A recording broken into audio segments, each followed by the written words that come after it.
Jaya Radha Madhava Kunja Bihari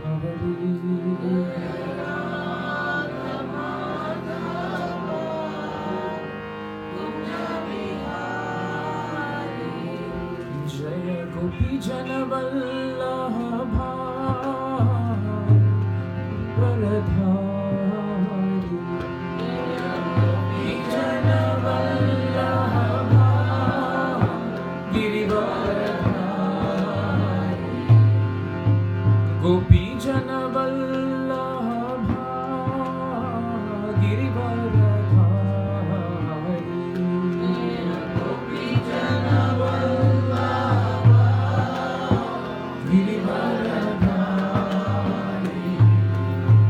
Yashoda Nandana Braja Jana Ranjana Yashoda Nandana Yashoda Nandana Braja Jana Ranjana Yashoda Nandana Braja Jana Ranjana Yamuna Tira Vanachari Yamuna Tira Vanachari Yamuna Tira Vanachari Yamuna Tira Vanachari Jaya Radha Madhava Kunja Bihari Jaya Radha Madhava Kunja Bihari Jaya Radha Madhava Kunja Bihari Jaya Radha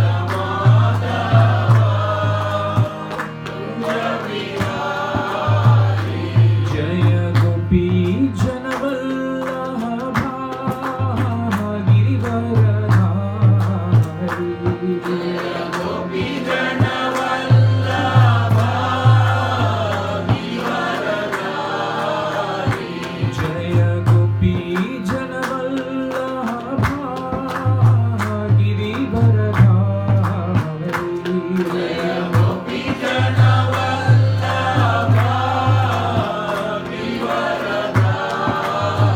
Yashoda Nandana Braja Jana Ranjana Yashoda Nandana Braja Jana Ranjana Yashoda Nandana Braja Jana Ranjana Yashoda Nandana Braja Jana Ranjana Yamuna Tira Vanachari Yamuna Tira Vanachari Yamuna Tira Vanachari Yamuna Tira Vanachari Jaya Radha Madhava Kunja Bihari Jaya Radha Madhava Kunja Bihari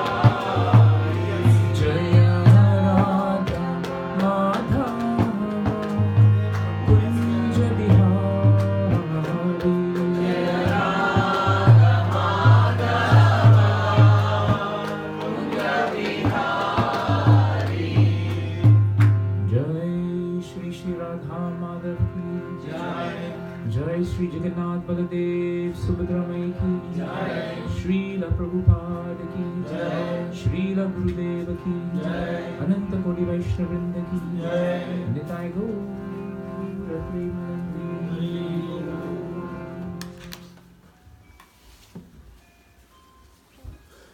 Hare Krishna.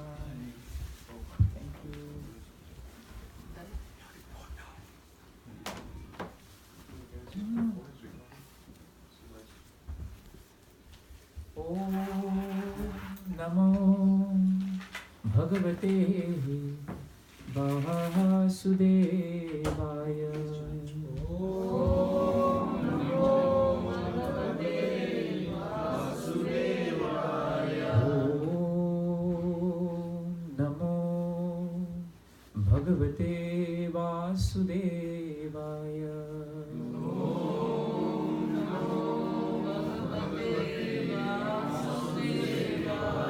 Om Namo Bhagavate Vasudevaya. Om Namo Bhagavate Vasudevaya.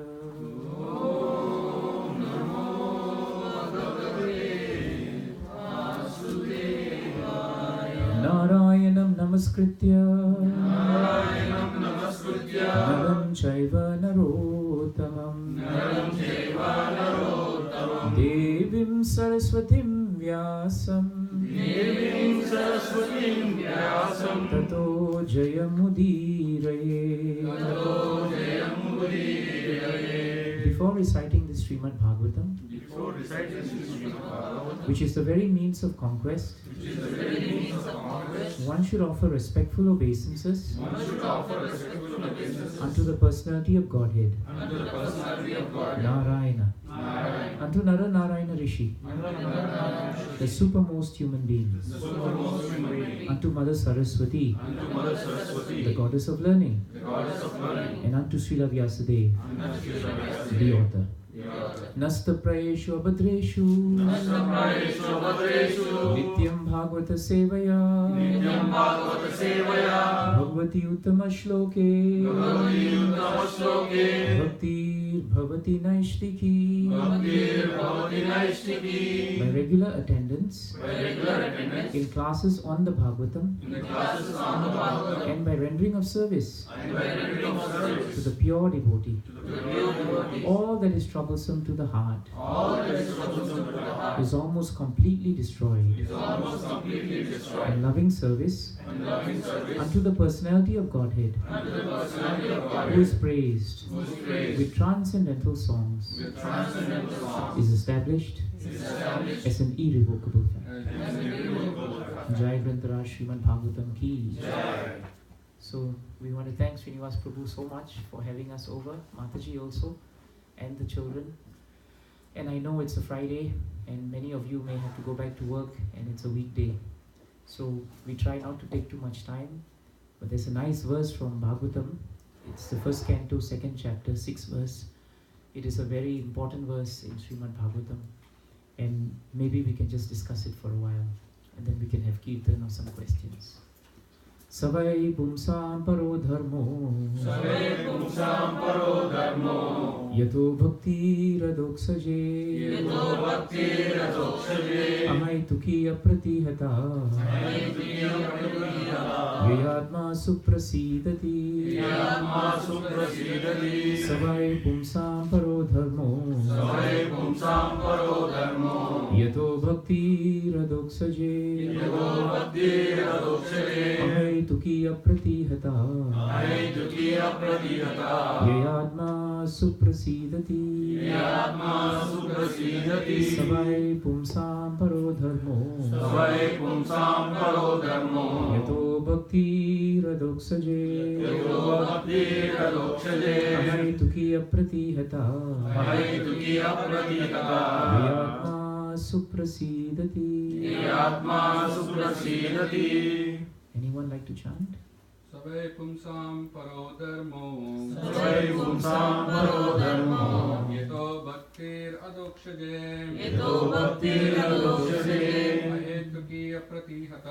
Ahetuki apratihata Yatma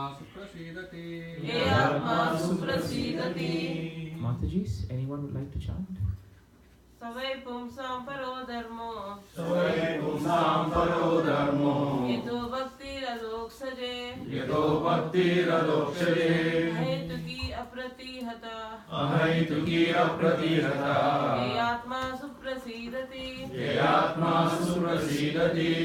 Saha, that Vai, certainly, Pumsam, for mankind, Paraha, sublime, Dharmaha, occupation, Yataha, by which, Bhaktihi, devotional service, Adoksaje, unto the transcendence, Ahaituki, causeless, Apratihata, unbroken, Yaya, by which Atma, the self, Suprasidati, completely satisfied.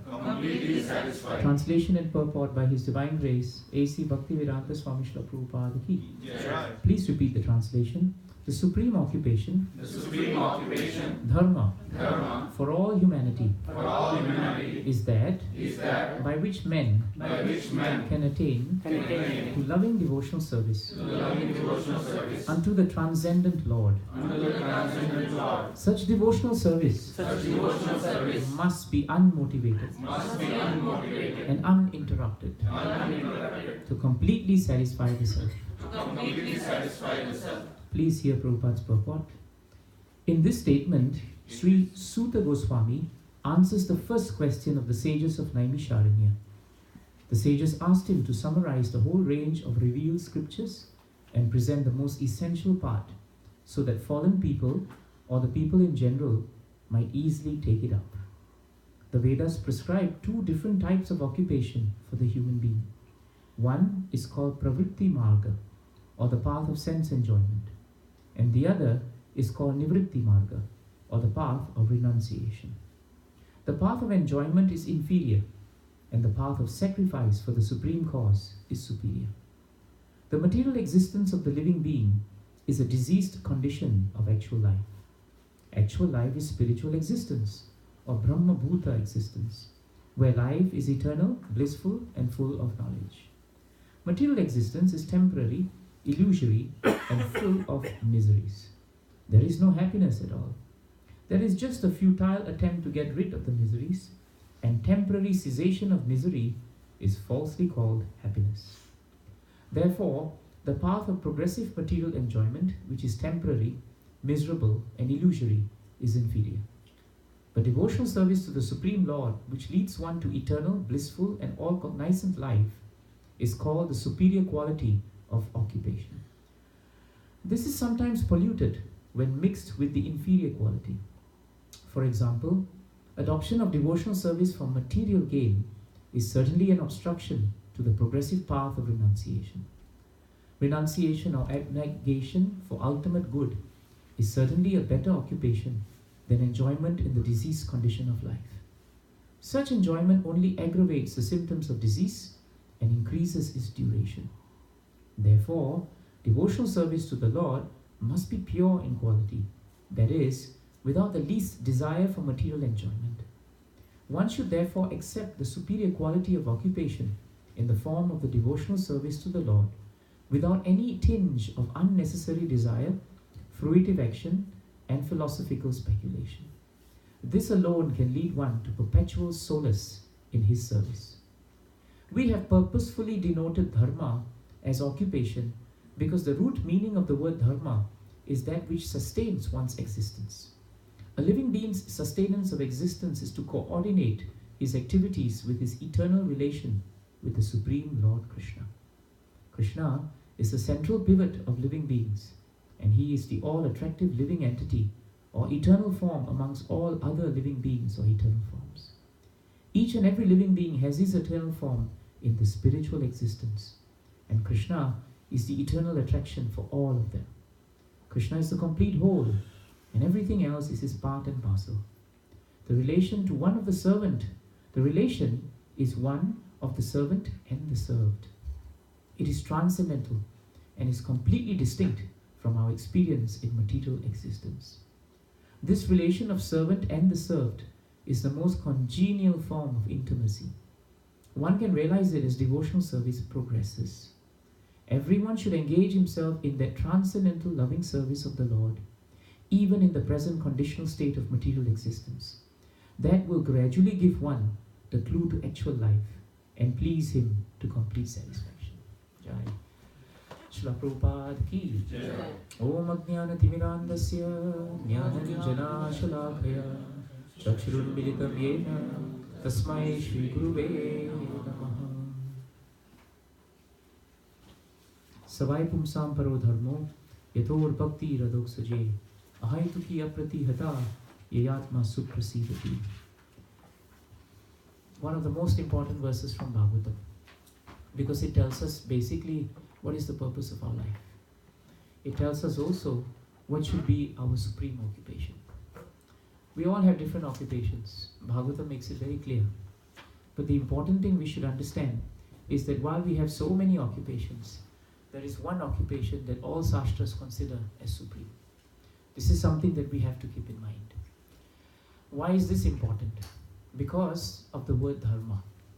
You find here that the word dharma Prabhupada has specifically spoken about. And sometimes, being from the Vedic culture, we confuse the word dharma with so many things.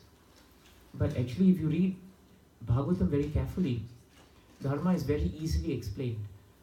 And here Prabhupada gives the meaning of dharma. Dharma actually means what you do, what is your occupation. Another way to understand it is also found in Bhagavatam. The nature of water is to flow. Nature of fire is to burn. If you take the burning nature of fire or the heat nature of fire from fire, actually you will not call it fire anymore. If you take the flowing nature of water and say, this is water, but if someone tells you it doesn't flow, then you probably say it's not water anymore, it's ice. But water means it flows. Fire means it must have heat, it must be able to burn. So you cannot separate both. You can't separate heat from fire, because fire is defined by heat. So in the same way, the question you and I have to ask is, what are we defined by? Are we defined just by the fact that we are born into this material world? We have a family in this life, we have a job, we have some occupation. Is that what defines us? Or is there something that goes beyond this? This is the question not only Bhagavatam asks, but all revealed scriptures across all religions ask the same question. And the moment we understand the purpose of who we are and by what we are defined, then our outlook to life becomes very different. That's why it's an important question for devotees to keep asking. Sometimes we are practicing devotional service so many years, and after a while the devotional service aspect, we tend to dilute it. And we forget to wake up every morning to ask ourselves, what defines us? What is it that defines us? So this is the first question that was asked actually by the sages of Naimisharanya. They asked a few questions to Sutta Goswami, and this is the first question they asked, to give the essence of the scriptures for the sake of humanity. And it is nicely stated by Prabhupada that in this world there are two paths, and both paths are asking for the same goal. The goal is the same, and that goal is suprasidati. Suprasidati means to be satisfied. You cannot be happy until you become satisfied. Isn't it true? You find that happiness without satisfaction is fleeting, even in the material world. If you tell someone that you become satisfied first, then you will experience happiness, then it makes them think. Very often people don't realize that until one becomes satisfied, it's very hard to become happy. And if you cannot be happy, then forget about being peaceful. Because if you cannot be peaceful, that means you're not happy, and that means you're not satisfied. So these three are in line actually. There is satisfaction, there is happiness, and there is peace. So peace is a combination of happiness and satisfaction. And this is the goal of life. There is nobody in this world, whether they believe in Krishna or not, who doesn't want to be happy. Shastras tell us only two kinds of people don't want to be happy. One is a madman, and the other is a dead man. In between the madman and the dead man, everybody has the same goal. You ask the most famous materialist in the world, what is the goal of your life? Eventually he will say, I want to make this money, I want to make that, I want to buy this. But why do you want to do that? If you question it all the way down to the end, he will tell you, because all this gives me satisfaction, happiness, and finally I'm very peaceful. That's what everybody wants. So no one in any culture can escape this goal. Everybody wants it. But the question is how to get it. And that is where Prabhupada says, in our sastras and all over the world, there are only two ways. They are known as margs. right? In Sanskrit, marg means path, but it's just a way, and there are two ways to do it, and that's why both of these are considered to be very important. One is, of course, pravritti marg, which is stated in Bhagavatam purport, and Prabhupada says this is the path of enjoyment. Enjoyment is not a bad word for devotees. Devotees also want to enjoy. When we eat all the prasadam, believe me, we are enjoying it. Nobody is saying, Prabhu, I'm very renounced when I eat prasadam. No. In fact, everyone says they don't think about renunciation when they eat prasadam. And we don't have to be that way. When we take care of the deities, how much time and effort we put. The deities are so beautiful. You can see from the deities how much of love is given to the deities. So in that way, devotees are not free of enjoyment. We are enjoying. When we dance, we enjoy. When we sing, we enjoy. When we have prasadam, we enjoy. When we chant, when we do any activity, we also enjoy. So it is not that the path of enjoyment is wrong. But here, Pravritti Marg says that we try to satisfy our senses without Krishna. Then it becomes what we call temporary satisfaction. So it's not that there is no enjoyment, but enjoyment just for the sake of the senses very often makes us what we call self-centered. Sometimes you meet people in the world who basically want a relationship with you because of what they can get from you. Or they want something from you, and that is why they are related with you. So generally speaking, when we want to only satisfy our senses, we tend to forget others. And very often they become what we call instruments in our sense enjoyment. For example, if we don't have Krishna in the family, then the husbands will enjoy the wives enjoy the husbands, the children squeeze the father and the mother to get something from them, and in this way we all try to enjoy from each other. But because Krishna is not in the center, this enjoyment cannot last. Why? Because Prabhupada says, and Shastras say, the nature of the world, if you want to enjoy in this world with your five senses, then your enjoyment is temporary. Because it is temporary, it is illusory. Illusory doesn't mean it doesn't exist. It's there, but it's like a dream. You know? For example, something that is today looks very real. Tomorrow, you hardly have much remembrance of it. If I were to ask you, each day for the last 5 days, what did you wear to work? You'll have difficulty trying to remember. If I were to ask you at 5 days what Jagannath was wearing every day, or what the deities were wearing every day in the temple, not everyone can remember. So every day passes like a dream actually. When we were young, we thought everything was fine. Now we've grown older, it's like a dream. And once you get old, you see your parents, for them they look back in life as if it is a whole dream. That is what is meant by illusory. It cannot last. It has to keep changing. So this is the nature of the world. And if you are trying to get something permanent from something which is temporary, then common sense and logic will tell you, how can there be permanence from something which is by nature temporary? You can't.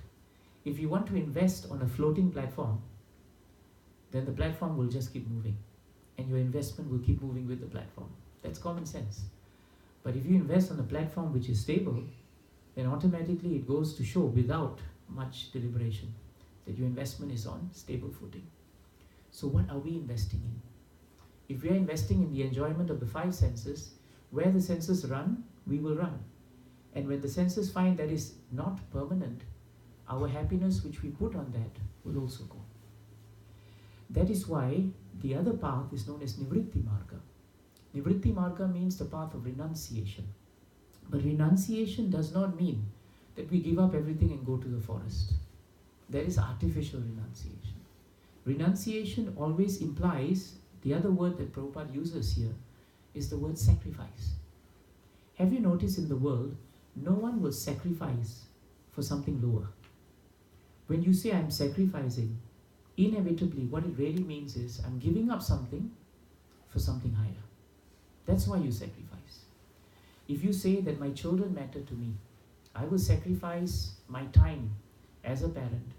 When I can have more free time, I will spend more time working hard so I can earn more money to put my son through college. It's a sacrifice. But if you ask them why they're doing it, they will say, even though it's difficult, I realize that the gains finally are higher than what I would have achieved if I didn't do it. You follow? So sacrifice always implies a quest for a higher taste. That is the meaning of sacrifice. Only a fool in the world would sacrifice something higher for something lower. Sometimes we do foolishly do that. But very often, we are very smart people. We always sacrifice to move up. If you want to promote yourself, or if you want to go for a promotion in your house, in your job, you know what you have to do. You have to sacrifice time. You have to sacrifice your own energy. You have to give so much of your effort.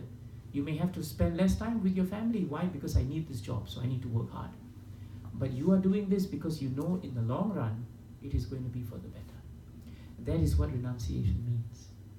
Renunciation means you sacrifice something with lower taste for something that ultimately you know will be higher and more beneficial. That is renunciation. Not that I have my wife, she's Maya. I have my children, they are Maya. I have everything is Maya. That is actually foolishness. That is not renunciation. So in Nivritti Marg, it is known as higher taste. In 2nd chapter, 59th verse of Bhagavad Gita, it is known as Param Dritsva Nivartate. In other words, even though we may be running after something, devotional service is so pleasing, it gives us a higher taste. That is why in the Pravritti Marg, you sacrifice for your senses. But in the Nivritti Marg, we sacrifice our senses for a higher taste. That's the only difference. We're still using the senses. But one, we use senses only for us. In the other, we use our senses for the service of Krishna. That's why Prabhupada says at the end of the purport that the beautiful relationship with Krishna is based on the servant and the served. In this entire world, if you speak to anyone, even if you don't talk about Krishna, if you tell them that, you know what is our innate nature? You tell them that our innate nature is to actually serve. In the beginning, they will feel resistance to it. But when you keep thinking about it, you realize that actually our whole life we are serving. In fact, service is the platform on which we actually show love. Supposing I have a good friend. Very often a good friend means I am willing to do anything for him. The moment I want to do something for him, what does that mean? Actually, I'm serving him. That's what it means. Anyone who loves someone always serves.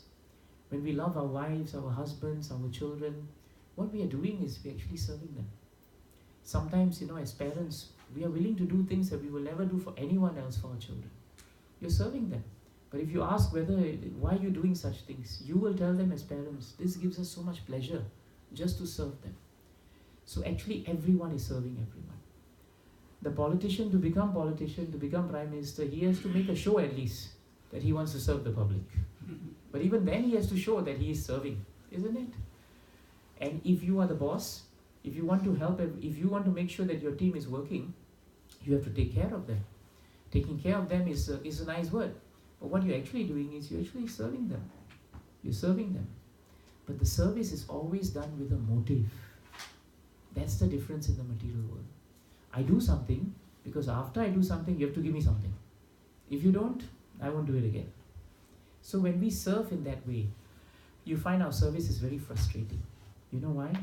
Because in every service that we do in material world, we have an expectation. Remember? We were talking about this yesterday. We have an expectation. And the moment you have an expectation that if I serve my son, years later he must do this for me. And the moment he doesn't do that for you, then you become disappointed, sad, disturbed. If you're disturbed, sad and disappointed, how can you be peaceful? How can you be happy? It's not possible. So when you serve with an expectation, invariably you'll be disappointed. Supposing I think I'm a Pakka devotee. The rest of my family must also become devotees. Why should they be? Why? This is our problem. Who says they should be? So many lives we were not devotees. At that time, maybe we were surrounded by devotees. But they never expected anything from us. They prayed for us. They served us. And they left us. The Bhakti Vedantas, they stayed with Narada Muni when he was a young boy. At that time, he was just the son of a maidservant. The Bhakti Vedantas did not share with him Bhagavatam with the idea that the expectation was he must become a devotee. No.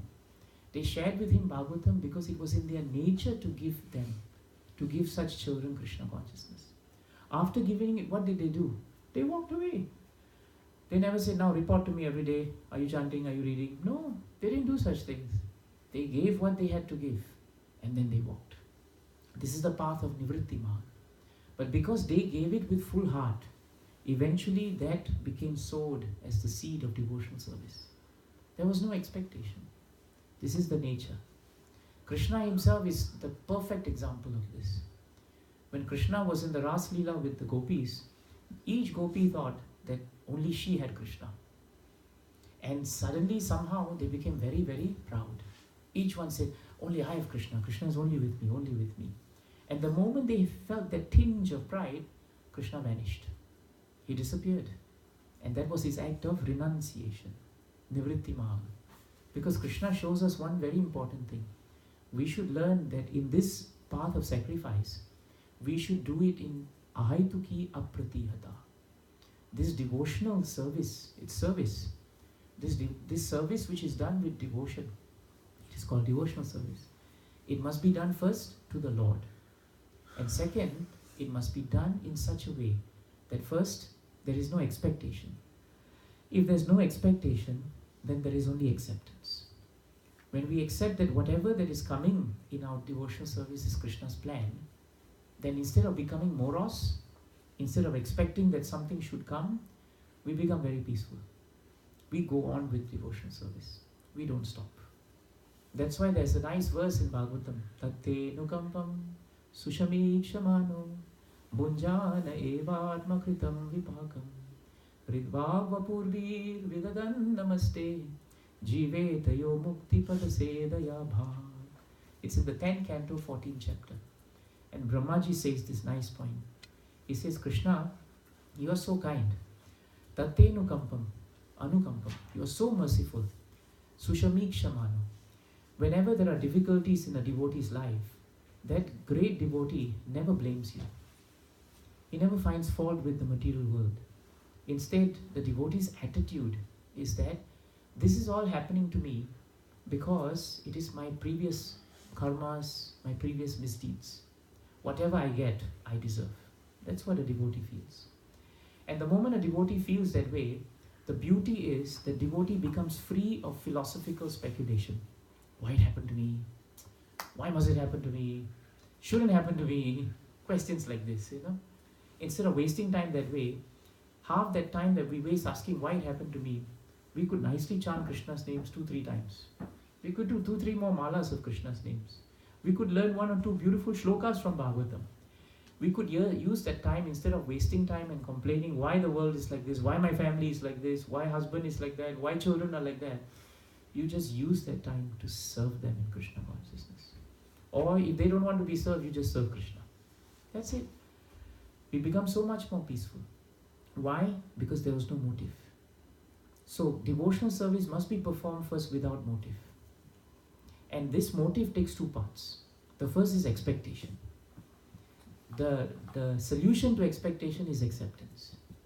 The second part is given in the verse 6.1.15 of Srimad Bhagavatam. In 6.1.15 of Srimad Bhagavatam, Shukadeva Goswami says, Kechit kevalaya bhaktya. Very nice point. Vasudeva parayanaha. He says so nicely that this point of Vasudeva parayanaha, he says anyone who performs devotional service, agham dunvanti katsyena, whatever sinful reactions in the heart, whatever worries you have, whatever anxieties you have, they will go the moment you simply discharge devotional service. That's how it's translated. Simply discharge. Simply discharge means you have to be simple. If you're complicated, you cannot simply discharge something. You will throw in your own ideas, you will concoct, you will say, until this happens, then only I can become devotee. If this doesn't happen, cannot become. That's all motivated. But then nothing will ever be favorable in this world. Isn't it true? Can you wait for the perfect day? You can't. Prabhupada gave the example of a man who was sitting by the seashore. And for a whole day he was sitting there. Everybody went in to swim, everybody came out. Then 2 boys went up to him and said, Uncle, why are you sitting and waiting and waiting? What are you waiting for? Jump in the water.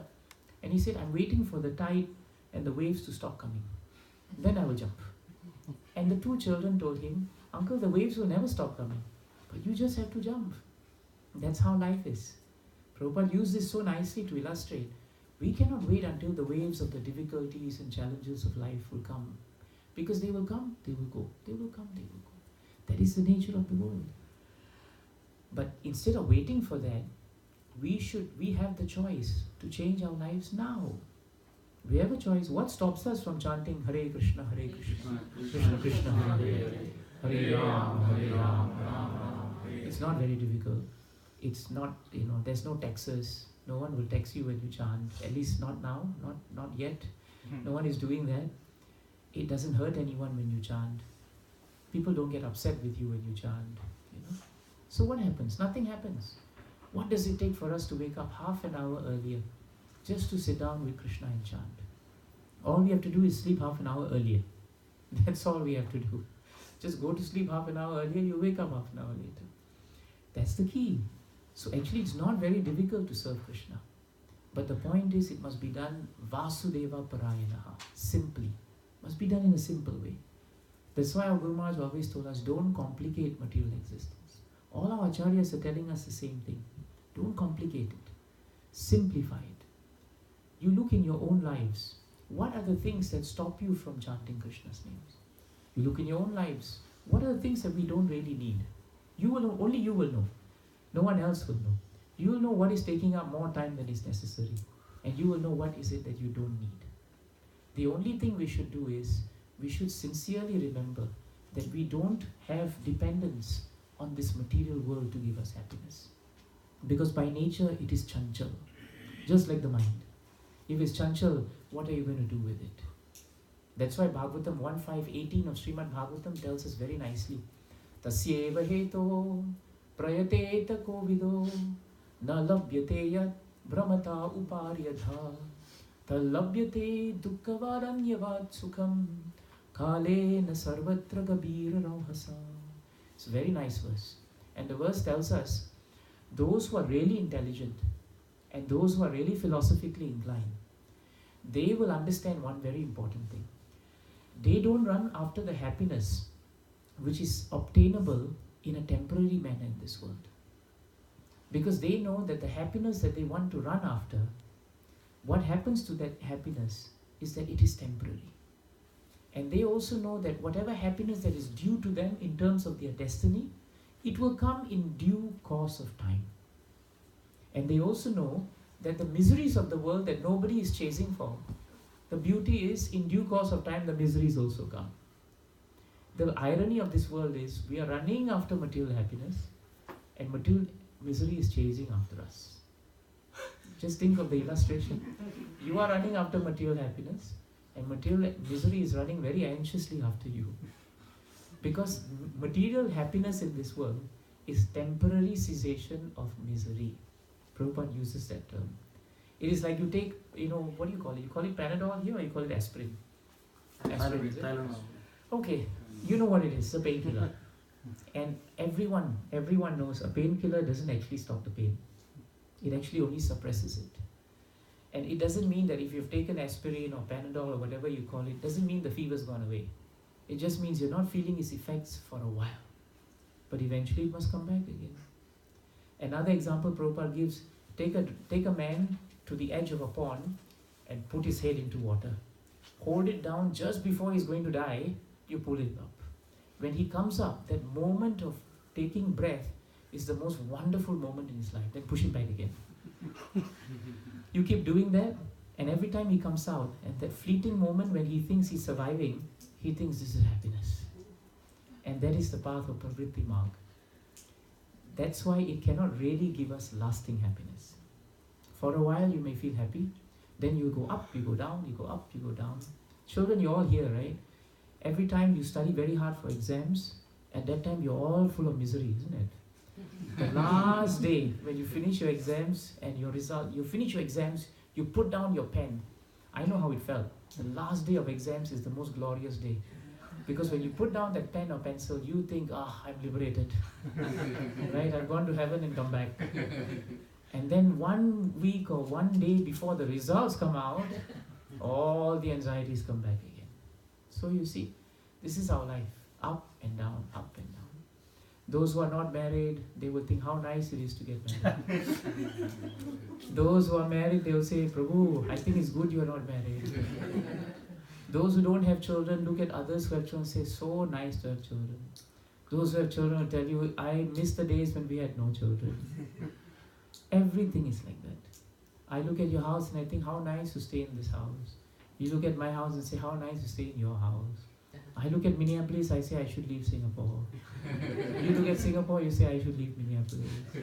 And like that we are moving around and around and around, just satisfying the senses, which cannot by nature be satisfied. So what are we doing? That's why our occupation is not to satisfy the senses without Krishna.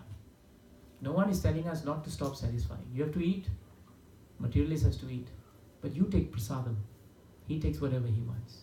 He wants to dance. Let him go to the disco. You dance by coming to programs. You want to sing. Sing, can. Don't need to go to karaoke or any other place. You come here and sing kirtan. You want to read, study philosophy. You want to present something. Fine, come here. So much to present. So much to present. You want to do some service, good work for society? Come to the temples. Come and feed people. Give them Krishna consciousness. Every single organ of yours can be satisfied in the path of nivritti. It just requires us to control the senses for Krishna. That's all it is. Once we do that, then we don't run away from our dharma. This is the conclusion of the point. We don't run away from our dharma. On the contrary, we're performing expertly. The goal of the dharma only changes. Instead of satisfying our own head, which we always do, we try to satisfy Krishna. That's why when Arjuna was told by Krishna, or rather when Arjuna told Krishna, I don't want to fight, Krishna made it very clear to him that you have to fight. You have to fight. Chetasaha sarva karmani mayi sanyasa matparaha. He said that all you have to do when you fight is chetasaha. In all your activities, you become conscious of me. You see the word conscious, Prabhu's Matajis? It doesn't mean that you perform the activity and you cannot be conscious of Krishna. You can. I'll give you a simple example. Very often if you go to work, you see your colleagues and even yourselves. What do? You normally have on your table nice pictures of family or something that reminds you of those whom you love.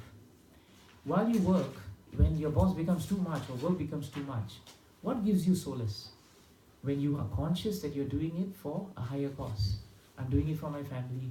I'm doing it so that at the end of the day I can earn some money for them. That keeps you going. Keeps you going. That's all Krishna wants from us. You do your work, but you be conscious that He is the creator. He is always with us as our eternal friend. And be conscious that whatever you do it under His direction. That is Chetasaha Sarva Karmani. Mayi Sanyasa Matparaha. Buddhi Yogam Upashritya Matchitta Satatham Bhava. This is what we should do. Always be conscious of me. And Krishna, Prabhupada translates this verse nicely. How to be conscious, people ask. Because that is the goal of our dharma. How to be conscious of Krishna. The way to be conscious of Krishna is to depend on Him. Depending on Krishna makes us conscious of Krishna. And don't worry, depending on Krishna doesn't mean disappointment. There is no devotee in the world who has not taken up this process and become disappointed. I've never seen that.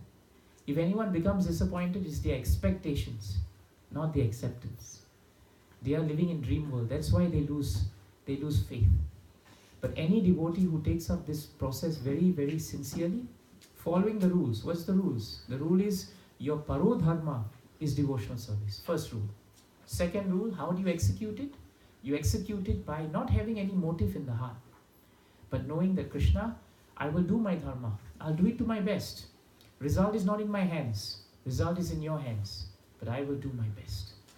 That's why Arjuna was told by Krishna, just be conscious of me. How? By depending on me. And if you depend on me and you become conscious of me, then Matchitta Sarva Durgani. Durgani means obstacles. Whatever obstacles that you have in your life, Mat Prasada Tarisyasi, you will cross over them very easily. This is the path of Nivritti Marg. That's why when obstacles come for devotees, we don't become morose. We see it as a challenge. In what way? In a positive way. We say Krishna is giving me an obstacle, but it is there for a reason. It is there for me to grow as a devotee. You know Socrates, very famous philosopher? he had a nice statement that he made. An unexamined life is not worth living. Very nice point. I found this line in Maharaj's diary. An unexamined life is not worth living. The only way we grow, even materially, is when we are constantly challenged. Isn't it true? If you get stuck in a workplace and you're not promoted, it's because you haven't taken up some big thing to show that you're very good and you're not moving. No challenge. Spiritual life is like that also. There's always going to be challenges. Your mind is your biggest challenge. But if you cross over that by putting Krishna in the center, then yayatma suprasidati. You will gain satisfaction in your life. So Arjuna was told by Krishna, fighting is good, but you wanted to fight based on your own whims and fancies. Now I'm telling you, you have to fight because this war is not about you.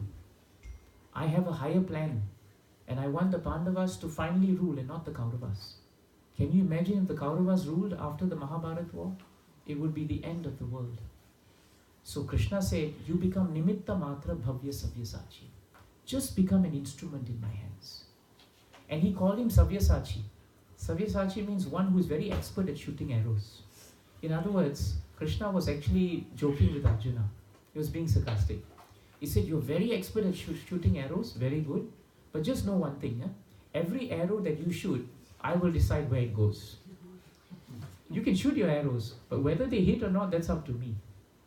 So we may be very expert in everything, but in Nivritti Marg, we renounce the fruits of our action. So renunciation also means that. And by doing that, whatever Durgani that is there, inauspiciousness, obstacles, they go. But Krishna warned Arjuna. He said, Atachetva mahankaram na shroyasi vinamshasi. That's very important. He said that if you do not hear me, then what will happen, Arjuna, is you will leave the battlefield. You will become Sadhu Baba in some cave. And you say, I'm not Arjuna, I'm now Sadhu. But because your nature, your dharma, your innate nature is your Kshatriya. Even when you sit down with sadhus, you'll end up fighting with them. Because by nature you're Kshatriya. So instead of running away from what you're supposed to do it. But do it under my direction. That's all Krishna wants. That whatever we do in our lives, you just ask yourself, is this something that will please Krishna? If it pleases Krishna, as Prabhupada writes in the purport, you coordinate your activities in line with him. You don't have to throw away your activities. You coordinate them with Krishna. If Krishna is pleased by us doing something for him, please do it.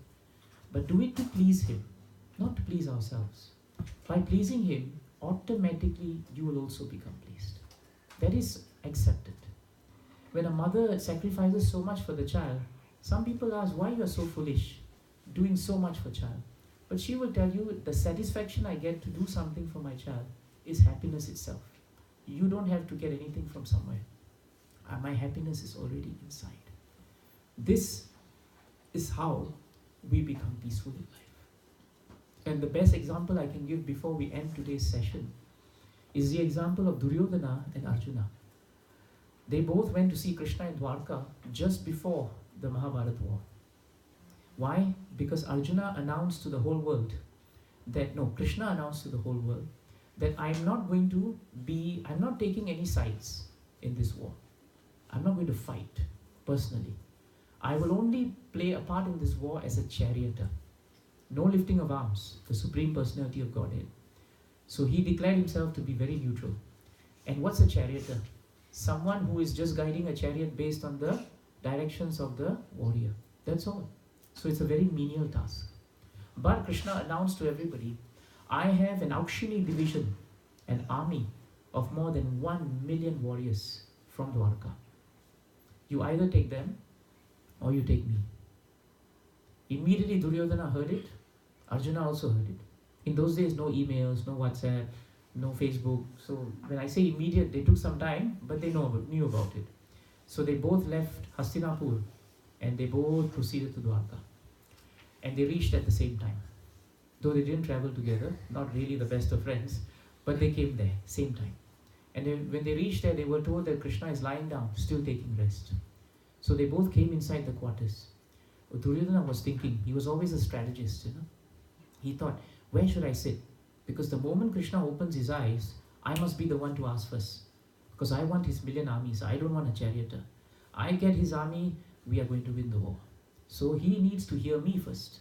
So he thought best thing I should do is I should sit next to his head, because then I'm closest to him. Arjuna walked in ahead of Duryodhana. Duryodhana was very anxious. But Arjuna sat down at the feet of Krishna. And Duryodhana thought, foolish fellow. If he sits there, I'm nearer to Krishna because I'm nearer to the face. So he thought, I have an upper hand. After a while, Krishna opens his eyes. When you lie down and open your eyes, you don't turn right or left.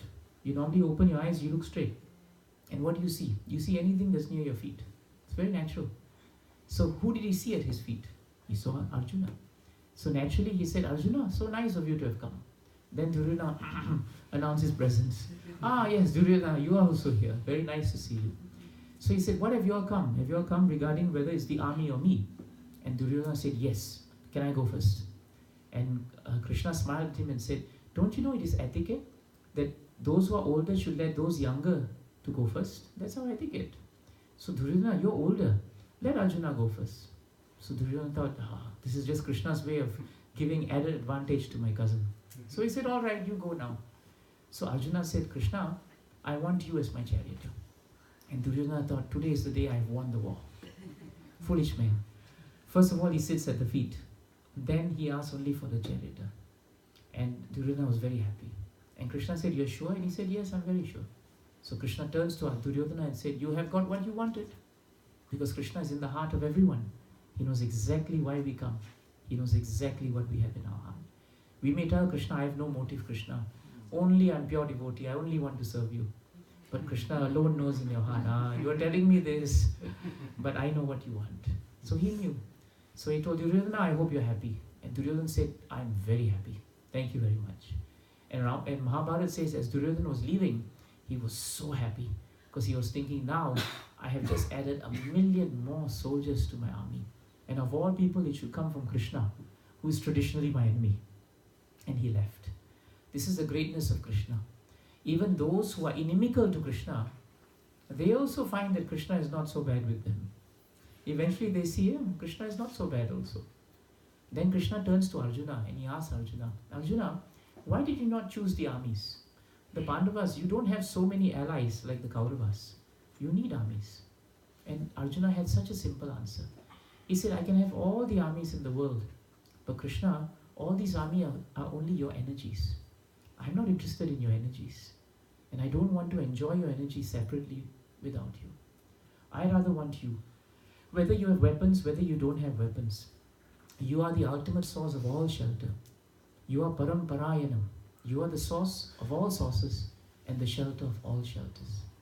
So why do I need anyone else or anything else if I have you? And if I have you, whether I win the war, whether I lose the war, that's not the point. The point is, at the end of the war, the real victory is that I have you. That's all. This is Param Dritsva Nivartate, and this is Savai Pumsam Parodhammo. This is our ultimate occupation. To coordinate our life in such a way that we want Krishna and only Krishna. And once we have this mood, we are free of the motive. And once we are free of motive, then our devotional service is apratihata. How is it translated? Unbroken. Sometimes we complain, why is it that I chant one day, next day I don't chant? Third day I wake up for Mangalati, fourth day I can't wake up. The reason is this. Go back home. Introspect on your motive to serve Krishna. If your motive is correct, without fail, Krishna will wake you up for Mangalati. Krishna will give you the strength and the enthusiasm to serve Guru, Sadhu and Krishna. But as long as our motive is mixed, as Prabhupada writes here, then we will perform devotional service with envy. We will perform devotional service with anger. We will perform devotional service with pride. I'm the best devotee. We will perform devotional service thinking we are the most austere. We are the most renounced. And then eventually we will lose taste in devotional service. Jai Grantaraj Srimad Bhagavatam ki Jai. Srila Prabhupada ki Jai. Srila Gurudev ki Jai. I go to Premanande. Are there any points, questions, inquiries, comments, violent objections? I always like the realizations. No, you always give good ones. When I come to Minneapolis, I look forward to them actually. Something that touches your heart, Prabhu? It's very nice connection from yesterday's lecture. So the continuation of that.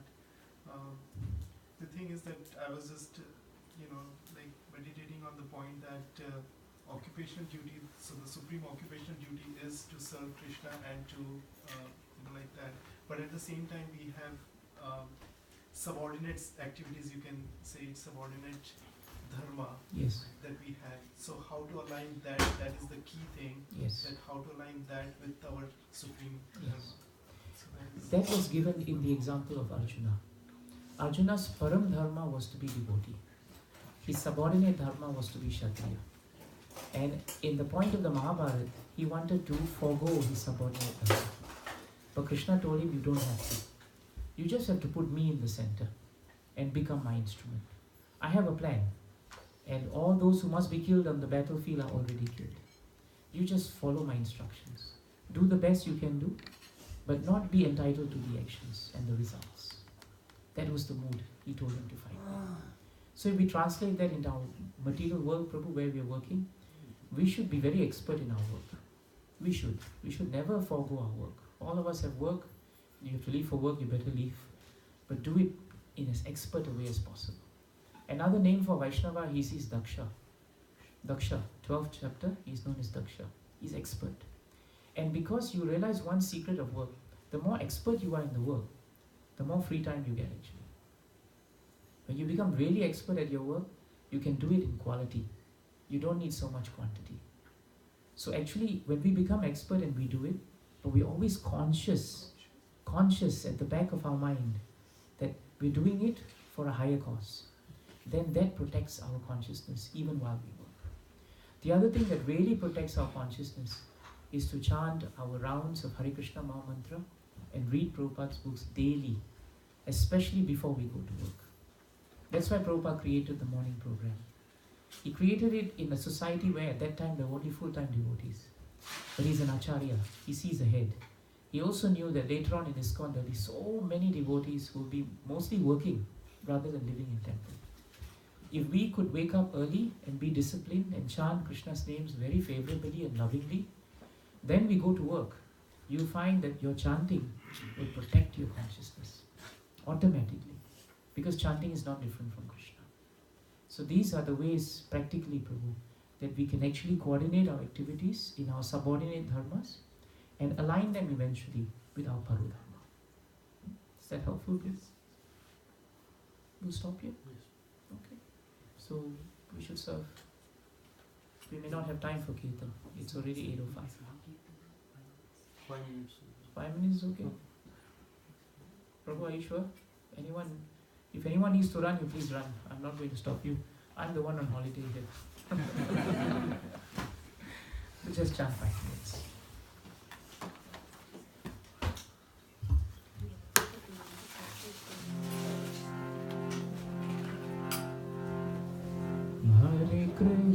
Hare Krishna, Krishna Krishna, Hare Hare, Hare Rama, Rama Rama, Hare Hare. Hare Krishna, Krishna Krishna, Hare Hare, Hare Rama, Rama Rama, Hare Hare. Hare Krishna, Krishna Krishna, Hare Hare,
Krishna Krishna Hare Hare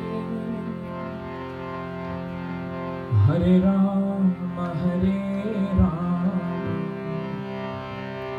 Rama Rama Rama Hare Hare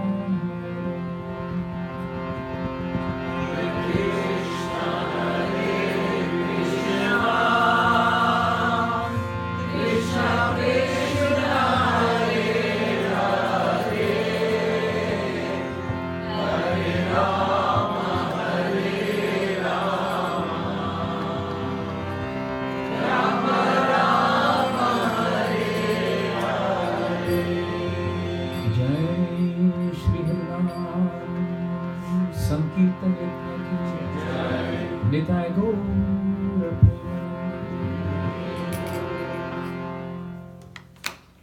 Thank you.